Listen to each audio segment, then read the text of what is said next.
Qu'il s'agisse des prisonniers de retour de la guerre en 1945 ou bien encore de ce petit Parisien qui court une baguette sous le bras, Willy Ronis avait ce don, cette magie de savoir capturer l'instant, l'émotion.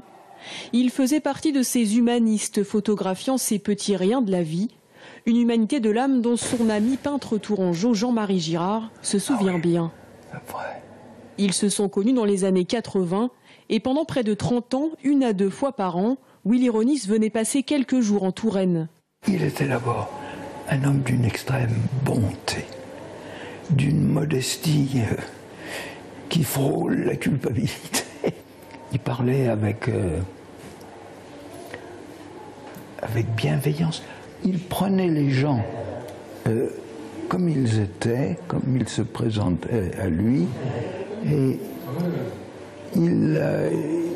il en retenait ce qui le touchait profondément et qui provoquait une résonance. Tour à tour reporter, photographe industriel, illustrateur pour des magazines, Willy Ronis savait également jouer avec l'imaginaire collectif. Quand on regarde un personnage, on le regarde en entier.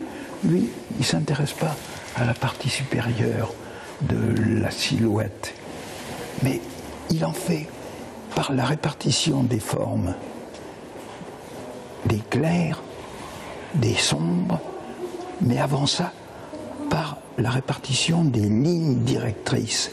Il y a, vous voyez bien, une géométrie, celle de ce parapet, de la colonne, la géométrie des pavés.